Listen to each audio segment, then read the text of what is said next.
Good morning students, कैसे हो मेरे प्यारे बच्चों। We are doing 10th class 3rd chapter water resources. Water resources का इंट्रोडक्टरी पार्ट जो है वो हम लोग ऑलरेडी डिस्कस कर चुके हैं अपनी वीडियोस में। इंट्रोडक्शन के बाद हम लोगों ने क्या किया, वाटर की स्कार्सिटी की जो प्रॉब्लम थी वो फेस करते हैं, फिर उसको जो सॉल्यूशन हम लोगों को मिला, वाटर कंजर्वेशन के बारे में बात की, वाटर स्कैर्सिटी क्यों हुई उसके बारे में बात की। फिर नेक्स्ट वीडियो में हम लोगों ने डैम के बारे में बात की कि डैम्स होते क्या हैं। अब डैम्स के पहले कंस्ट्रक्शन की बात कर ली कि डैम को आप कैसे क्लासिफाई करोगे, उसके स्ट्रक्चर के बेसिस पे करोगे, हाइट के बेसिस पे करोगे, फिर आपको टिम्बर डैम मिलेंगे, उसके बाद कंक्रीट डैम मिलेगा, हाइटेड डैम मिलेंगे। इन सब को करने के बाद अब हम इस वीडियो में बात कर रहे हैं कि लास्ट वीडियो में जो हम लोगों ने बात की थी, डैम्स जो है उसके बेनिफिट्स क्या क्या है। डैम्स होगा तो वो फ्लड को कंट्रोल करेगा। डैम हम लोगों के पास है तो उसने क्या किया, इलेक्ट्रिसिटी प्रोड्यूस कर दी। डैम हमारे पास है तो उसने क्या कर दिया, आपकी फिश ब्रीडिंग के काम को स्टार्ट कर दिया। डैम्स के हम लोगों ने बहुत सारे बेनिफिट देखे, डिफरेंट एरिया में आपके चैनल्स चेंज किए। रिवर के ऊपर डैम बनने के बाद उसने वाटर सप्लाई सब जगह कर दी। इरिगेशन के बेस्ट मेथड हम लोगों के पास आए। इतनी सारी अच्छी चीजें होने के बाद अब हम क्या कर रहे हैं, इसकी कुछ बुराइयां भी करेंगे। बुराइयां कैसे कर रहे हैं कि जैसे जो चीजें की कमी है डैम की वजह से, हमें ये नहीं है कि सारे बेनिफिट ही होंगे, क्योंकि आप लोगों को पता है कि हर चीज के क्या एक कॉइन के 2 फेसेस होते हैं, और जो वो 2 फेसेस होंगे, एक तरफ उसकी अच्छाई होगी तो एक तरफ क्या होगा, उसकी कुछ कमियां भी होगी। एक तरफ डार्क है तो एक तरफ लाइट है। इन चीजों को हम देखेंगे। अभी तक हम लोगों ने उसका ब्राइट फेस देखा है, अभी उसका क्या देख रहे हैं, डार्क फेस देखेंगे कि आपको डैम्स की वजह से क्या प्रॉब्लम फेस करनी पड़ी। सबसे पहले जब हम इसके ड्रॉबैक्स की बात कर रहे हैं, डैम्स के ड्रॉबैक्स की बात की, तो हम लोगों के पास 2 तरह के डायमेंशंस पे बात करेंगे, 2 तरह के एस्पेक्ट की बात की। वो 2 तरह के जो इम्पैक्ट हम लोगों की लाइफ पे आए वो क्या है, एक ज्योग्राफिकल रीजन, दूसरा है आपका सोशल इम्पैक्ट। क्या ज्योग्राफिकल ड्रॉबैक देखना है और दूसरे नंबर पे क्या है, सोशल ड्रॉबैक देखना है कि सोशल लोगों को कैसे डैमेज होता है, सोशली कैसे डैमेज करता है ये आपके डैम्स जो हैं।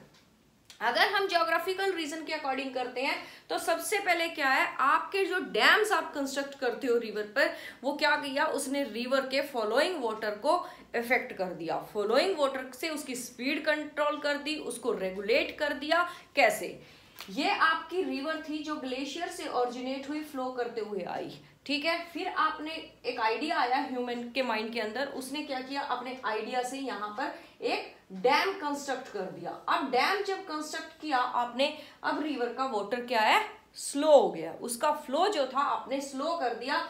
अब रिवर का जो वाटर था, यहाँ पर आपने एक बड़ा सा रिजर्वियर क्रिएट कर दिया। रिजर्वियर क्रिएट करने के बाद अब जो रिवर का वाटर है वो इन चैनल से आउट होता है, ये चैनल से आउट होता है। अब पानी के बहुत सारे चैनल फ्लो कर रहे हैं। अब कोई एक रिवर फ्लो नहीं कर रही, उसके बहुत डिफरेंट चैनल से उसने फ्लो करना स्टार्ट कर दिया। अब जब ये चीज आया तो इसने क्या किया, नेचुरल फ्लो को कंट्रोल कर दिया। किसके, रिवर के नेचुरल फ्लो को कंट्रोल कर दिया। किसने, इन चैनल्स ने। आज से 4 साल पहले मंडी के अंदर बहुत सारे, मंडी जो था हिमाचल के अंदर है, वहां पर एक रिवर है। रिवर को आपने उसको चैनल्स को बंद कर रखा था। एक कॉलेज का ट्रिप गया हुआ था, तभी किसी ने विदाउट सायरन क्या किया, उन गेट्स को खोल दिया। गेट खोलने के बाद जो रिवर का फ्लो था पार्वती रिवर का, वो इतना ज्यादा फ्लो था कि वो जितने बच्चे वहां गए थे बेचारे सबकी डेथ हो चुकी थी पानी के फ्लो की वजह से। बिना किसी सायरन के आपने गेट खोल दिया था। तो फर्स्ट क्या हम लोगों ने बात की है कि आपकी रिवर जो है नेचुरल फ्लो को, डैम्स जो है नेचुरल फ्लो को कंट्रोल करते हैं, रेगुलेट करते हैं रिवर के। Excessive sedimentations at the bottom of the resulting rocky strait, पहली बात। एक बात क्या, दूसरे नंबर पे हम लोग बात की क्या, कि जो आपका ये रिजर्वियर बनता है, आपका रिवर आई, इसने रिजर्वियर एम्पाउंडमेंट में रिजर्वियर क्रिएट किया। उस रिजर्वियर के अंदर आपकी रिवर, जो आप लोगों को पता ही है, पहले आप लोगों ने एलुवियल सॉइल के फॉर्मेशन के टाइम पे देखा है कि बहुत सारे फर्टाइल सेडिमेंट्स के साथ आपकी रिवर फ्लो करती है। अब जब यहाँ पर ये रिवर आई, इसने क्या किया, अपने सेडिमेंट्स को यहाँ पर डिपॉजिट कर दिया। अब क्योंकि उसको कंट्रोल कर दिया फ्लड ने, अब वो अपने डिपॉजिट्स को साथ में लेके नहीं चलेगी, जो भी है उसके सेडिमेंट्स उनको यहीं पर डिपॉजिट कर दिया अपने साथ, अपने एलुवियम को लेकर वो नहीं गई। अब क्या होता है, जब उसने सारे सेडिमेंट्स यहाँ सबमिट कर दिए, उसका रिजल्ट क्या हुआ कि आगे जो रिवर चलेगी ना वो रॉकी वे में चलेगी। रॉकी उसने पैटर्न, रॉकी बेड अपने लिए तैयार कर दिया। कहाँ? जब फ्लड के बाद वो चल रही है। क्लियर? क्या किया? आपके सेडिमेंट्स वहां डिपॉजिट हुए, सेडिमेंट डिपॉजिट हुए तो उसका रिजल्ट क्या हुआ? आपकी वाटर सॉइल की फर्टिलिटी कम हुई। जो बेस्ट आप लोगों को चाहिए था वो उसने क्या कर दिया? आपके रिजर्वियर में डिपॉजिट कर दिया। रिजर्वियर में डिपॉजिट करने के बाद डिपॉजिट होते गए ये आपकी हाइट है, और धीरे धीरे धीरे धीरे आपके डैम की हाइट को भी उसने कम कर दिया, क्योंकि डिपॉजिट होगा तो वो हाइट भी कम करेगा। एक के बाद एक लेयर उसके ऊपर आएगी तो उसने आपकी हाइट को भी कम कर दिया। जब वो सेडिमेंट्स वहां डिपॉजिट हुए तो आपकी सॉइल की फर्टिलिटी कम हुई। आप लोगों को जितना जो भी आपके पार्टिकल्स चाहिए थे फर्टिलिटी के लिए, सॉइल वाटर के रिवर वाटर के साथ वो आते थे, वो डायरेक्ट फार्मर के फील्ड में नहीं जा रहे, वो फार्मर के फील्ड में नहीं जा रहे, तो आपकी सॉइल की fertility day by day decrease हुई। किस वजह से? क्योंकि डैम जनरेट है, डैम के पीछे रिजर्वियर है, और रिजर्वियर में सारे सेडिमेंट्स डिपॉजिट हो गए। अब क्या है, आप लोगों ने कभी सुना होगा कि जो आपके डैम्स बनते हैं, फार्मर्स कई बार इससे रिलेटेड मूवमेंट करते हैं, फार्म बने, फार्म के डैम्स बने, और डैम्स के ऊपर इलेक्ट्रिसिटी जनरेट करने के लिए हाइड्रो प्लांट जो आप लोगों ने लगा दिया, तो लोग क्या बोलते हैं कि आपके वाटर खराब हो गया। वाटर खराब नहीं होता जब आप इलेक्ट्रिसिटी प्रोड्यूस करते हो, वाटर खराब नहीं होता, बट जो उन लोगों को एक्चुअल में बेचारे जो फार्मर लोग हैं उनको इतनी नॉलेज नहीं होती। जैसे उन लोगों को बोल देते हैं, किसी ने बोल दिया वाटर खराब हो गया, वाटर खराब नहीं हुआ, वाटर के अंदर जो फाइन पार्टिकल्स थे, जो वाटर के अंदर आपकी सॉइल को फर्टाइल करने के लिए सेडिमेंट्स थे, वो डिपॉजिट पीछे हो गया। सिर्फ ये इफेक्ट हुआ है, बाकी पानी कहीं खराब नहीं हुआ, पानी वही है, बट आपके सॉइल को फर्टाइल करने के लिए जिन सेडिमेंट्स की नीड थी वो आपके पीछे ही रह गए हैं। Clear? Poorer habitat of for the aquatic life. अब क्या है, देखो ये रिवर थी, रिवर अच्छे से फ्लो कर रही थी, जितने भी इसके अंदर आपके फोनास थे वो उसके साथ, रिवर के साथ one place to another place, जहां उनका दिल करता था वो माइग्रेट हो रहे थे, अपनी अच्छी लाइफ के साथ वो जी रहे थे। बट जैसे ही आपका डैम बनेगा, डैम क्या कर रहा है? उनको भी रोक देगा। क्या कर रहा है? उन आपके फोनास को, जो आपके एक्वेटिकल एनिमल है, उनकी लाइफ को भी इफेक्ट कर दिया। किसने? आपके डैम ने। Then submerge of the existing vegetation and soil, वो हम लोग पहले ही कर दिया कि आपकी सॉइल की जो फर्टिलिटी है वो वहां खत्म हो गई है। कहाँ? जहां पर आपका रिजर्वियर बना है। उसके बाद जो आपकी वेजिटेशन के ऊपर भी ये इफेक्ट करेगा। जो वेजिटेशन पहले अच्छे से ग्रो कर रही थी, अब वो टाइम लेगी ग्रो करने के लिए। क्लियर यहाँ तक? इसका ज्योग्राफिकल एस्पेक्ट आपको समझ में आया? ज्योग्राफिकल ड्रॉबैक्स क्या है वो आपको मैंने बता दिए। फिर देखते हैं dams. Dams unsuccessful in controlling flood. अभी तक तो हम लोगों ने क्या बात की थी? डैम्स जो है वो फ्लड को कंट्रोल कर रहे हैं। लास्ट वीडियो में हम लोगों ने बड़े अच्छे से इसकी तारीफ की थी, बिठा के इसको बहुत अच्छे से सॉरी, डैम्स को मेकअप करके बात कर रही थी कि डैम की सारी अच्छी अच्छी चीजें आप लोगों को बताई। लेकिन अभी हम क्या बोल रहे हैं, उस लास्ट वीडियो में क्या बोला? डैम जो है फ्लड को कंट्रोल करते हैं। बट यहाँ आते आते मैंने क्या बोलना स्टार्ट कर दिया? Unsuccessful in controlling flood at the time of rainfall. क्या होता है कि जब आपका मॉनसून सीजन होता है, आपकी रिवर्स के अंदर बहुत ज्यादा अमाउंट में वाटर होता है, तो उस टाइम पे तो ये आपकी फ्लड को कंट्रोल करने के लिए भी सक्सेसफुल नहीं होते। उस टाइम पे तो क्या है, गेट आप खोल देते हो, अब बहुत सारा अमाउंट में पहले ही रिजर्वियर में भी वाटर होता है, और मॉनसून सीजन में, रेनी सीजन में ये सब जगह फ्लड का कॉज भी बन जाते हैं आपके। Release of water from the dams क्यों बनते हैं? क्योंकि पहले जो रिजर्वियर में होता है वाटर, आपके डैम्स के अंदर वाटर होता है, कई बार उनके चैनल्स खोलने पड़ जाते हैं, ओवरफ्लो डैम हो जाता है, तो इसकी वजह से आपका क्या होगा? फ्लड आएगा। Destruction of the property. अब इसका रिजल्ट क्या हुआ कि जैसे आपके डैम्स खुले तो उसने आप लोग के आसपास की, जिस एरिया के पास वो डैम था, जिस विलेज के पास था या जिस रीजन में वो डैम था, अब रिवर का बेसिन बड़ा हो गया। बेसिन बड़ा हुआ तो उससे क्या हुआ? आपकी प्रॉपर्टी को भी डिस्ट्रक्ट कर दिया। Soil erosion. अब देखो दूसरी चीज क्या है, आप लोगों ने फर्स्ट चैप्टर में देखा था लैंड डिग्रेडेशन कैसे होता है, सॉइल इरोजन कैसे होता है। जो वाटर है वो पावरफुल एजेंट की तरह काम करता है सॉइल इरोजन में। जब आपका ये सिचुएशन आएगी, आपने चैनल्स खोल दिए तो आपकी सॉइल को इरोज कर रहा है वो, तो उसमें क्या है, वो शीट इरोजन करेगा। याद है ना, गली erosion, bad soil and sheet erosion. तो वो क्या है, इस टाइम उसने क्या किया, वाटर जो है पावरफुल एजेंट होता है, और उस पावरफुल एजेंट ने पूरा शीट इरोड कर दी। जो आपकी अपर मोस्ट लेयर थी, उसके फाइन पार्टिकल्स थे, सबको रिमूव कर दिया। रिजल्ट क्या हुआ? Land degradation. अब जब आपका वो लैंड सॉइल इरोजन हुआ, उसका रिजल्ट किस में आया? आपके लैंड डिग्रेडेशन में है। Cause of water borne disease, अब जब फ्लड आएगा, फ्लड के बाद जो आपकी वहां पर डिजीज स्प्रेड होंगी या दूसरे आपकी कल देखा था हम लोगों ने कि क्वालिटेटिव और क्वांटिटेटिव एस्पेक्ट था। जब आपका क्वालिटेटिव एस्पेक्ट में तो आपकी वाटर की क्वालिटी खराब हो जाती है। जब फ्लडी वाटर होगा, फ्लडी वाटर की वजह से आपका वाटर पॉल्यूट होगा और वाटर पॉल्यूशन की वजह से आपको क्या हो रहा है, जो वाटर जनरेट डिजीज होती हैं वो आपके बॉडी के अंदर एंटर करेंगी और इंसान बीमार होगा। यहाँ तक क्लियर। दूसरे एस्पेक्ट पे हम लोग देखते हैं सोशल इम्पैक्ट क्या आया। डैम्स बनते हैं, सोशल इम्पैक्ट क्या होगा, यार क्या फर्क पड़ रहा है सोसाइटी में, मेरे को नहीं लगता कुछ होगा, लेकिन नहीं कुछ होगा, तभी हम लोग बात कर रहे हैं, तभी आपकी एनसीईआरटी ने उसको मेंशन किया है। लार्ज स्केल डिस्प्लेसमेंट, सबसे पहली बात कि आपका लार्ज स्केल पे डिस्प्लेसमेंट करना पड़ेगा। लार्ज स्केल पे डिस्प्लेसमेंट कैसे किया, आपको ये एक विलेज है, इस विलेज के पास से रिवर फ्लो कर रही है, अब यहाँ पर डैम बनाना है। डैम बनाना है तो जो लोग यहाँ पर रह रहे हैं उनको क्या कर दिया, आपको रिमूव करना पड़ेगा, डिस्प्लेस करना पड़ेगा, तब जाके आप उसको डैम को वहां पर कंस्ट्रक्ट करोगे। तो रिजल्ट क्या हुआ, लार्ज स्केल डिस्प्लेसमेंट। जो उस एरिया के अंदर लोग रहते हैं, जो उन गांव के अंदर लोग रहते हैं, या फिर जो आपके ट्राइबल पीपल है, जो आपके फॉरेस्ट के अंदर लोग रहते हैं, उनको आपने क्या किया, डिस्प्लेस कर दिया। डिस्प्लेस किया। अगर कई बार तो ऐसा होता है कि आप किसी ऐसे रीजन में डैम कंस्ट्रक्ट कर रहे हो जहाँ के लोग हैबिचुअल होते हैं, अपने किसी फ्रेंड्स के पास चले जाएंगे, अपने रिलेटिव के पास चले जाएंगे, किसी और रीजन में उनके लिए तो शायद इतनी प्रॉब्लम ना हो, बट क्या है, जो लोग आपके ट्राइबल पीपल है वो अपनी उस जगह से जुड़े होते हैं, उनकी पूरी रूट्स वहां पर होती है, तो उनको बड़ी प्रॉब्लम आती है। दूसरी चीज, चाहे कोई भी हो, अगर आपको आपके होम टाउन से शिफ्ट करना पड़े, आपको शिफ्ट करते हैं कि यहाँ से अब आपको जाना ही पड़ेगा, आप अपनी विल से जा रहे हैं वो अलग चीज है, आप अपनी ग्रोथ एंड डेवलपमेंट के लिए कहीं शिफ्ट हुए वो अलग चीज है, बट आपको अगर फोर्सफुली वहां से कोई उठाएगा, बोलेगा कि कंट्री की ग्रोथ एंड डेवलपमेंट के नाम पे आप लोगों को यहाँ से शिफ्ट होना पड़ेगा, तब शायद पेन होता है।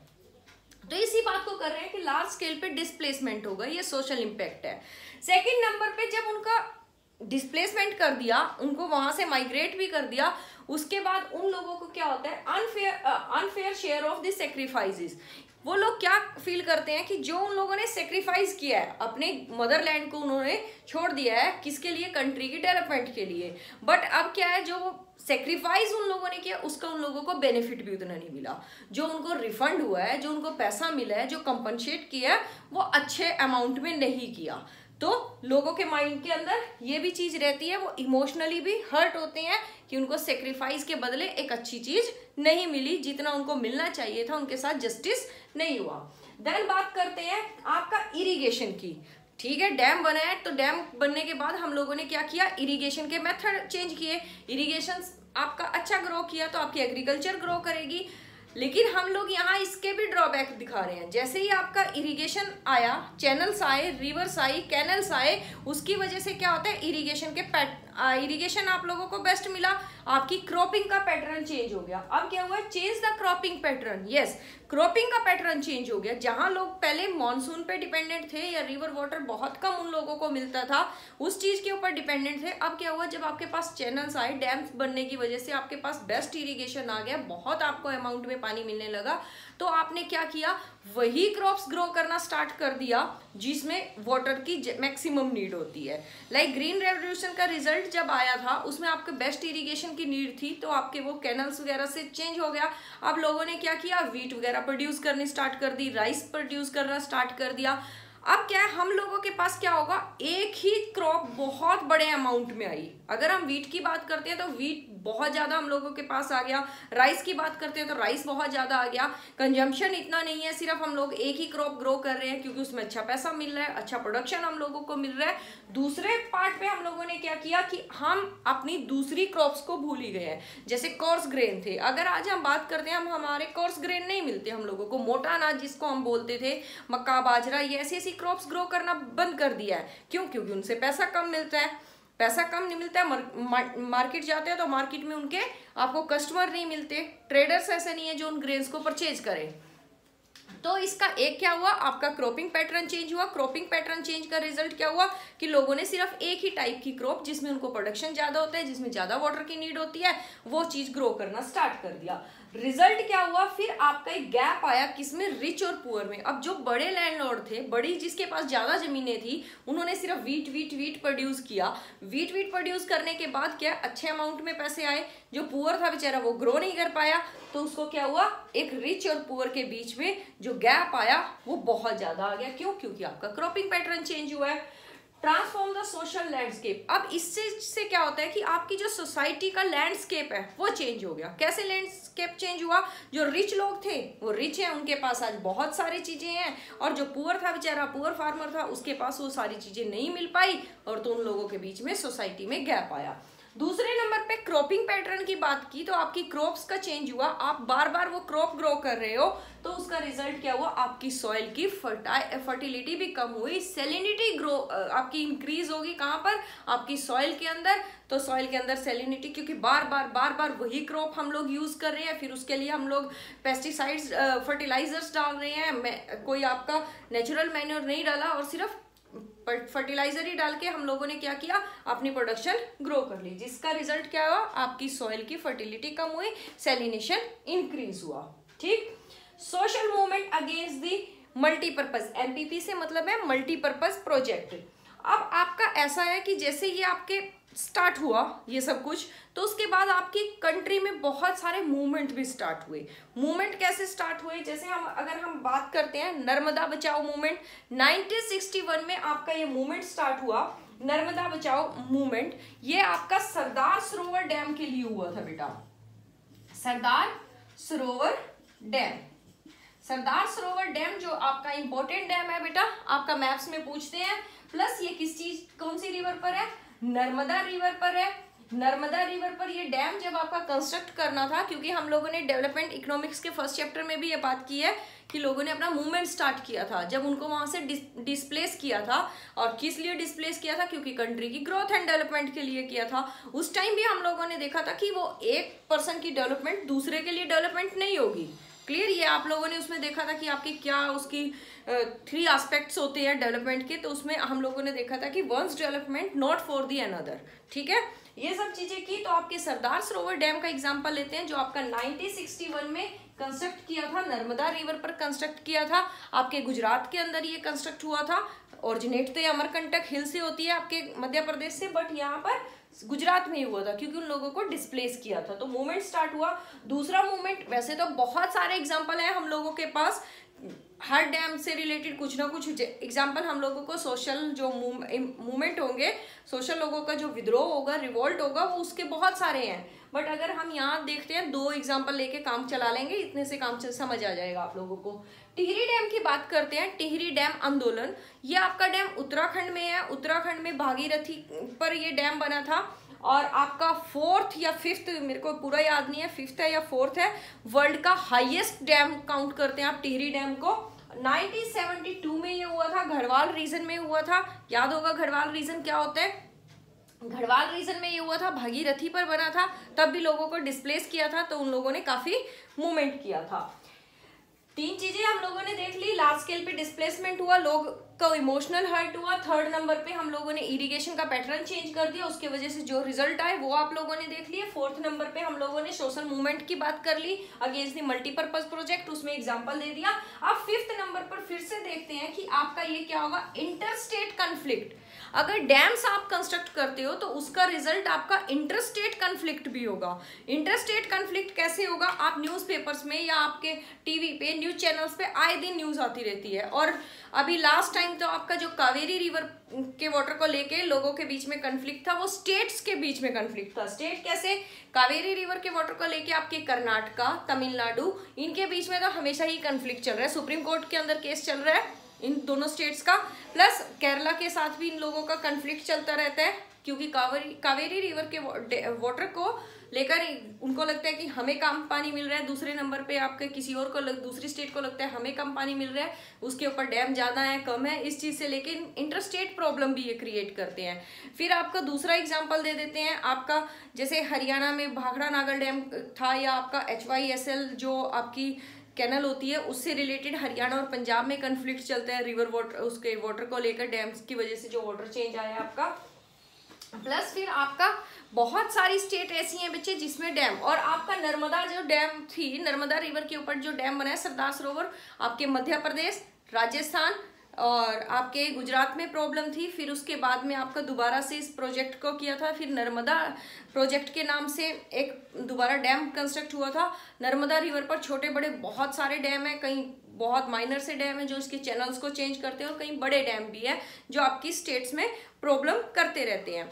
फिर इसके बाद हम एक और चीज करते हैं। 2006 में महाराष्ट्र के अंदर जो फ्लड आई थी, महाराष्ट्र गुजरात में, वो भी आपके डैम्स की वजह से ही आया था।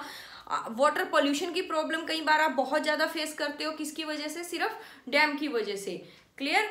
अब हम जो नेक्स्ट वीडियो करेंगे बेटा, इस सारी प्रॉब्लम को, ठीक है कि डैम वाटर है वो हम लोगों के साथ प्रॉब्लम क्रिएट कर रहा है, नेक्स्ट वीडियो में क्या देखेंगे कि जो आपका इस वाटर को, डैम के अलावा हम लोगों के पास क्या सॉल्यूशन हो सकते हैं वाटर की शॉर्टेज को पूरा करने के लिए, वो होगा आपका रेन हार्वेस्टिंग। नेक्स्ट वीडियो उसी से रिलेटेड होगी। इस वीडियो को बहुत ध्यान से देखना, जो चीज नहीं समझ में आई कमेंट बॉक्स में लिख देना, और जो मेरे स्टूडेंट्स हैं वो इस चीज को क्या कर लेना, अपना गुरुकुल के जो जितने भी स्टूडेंट्स हैं वो इसको आप मेरे को व्हाट्सएप नंबर पे कांटेक्ट कर सकते हो। Thank you.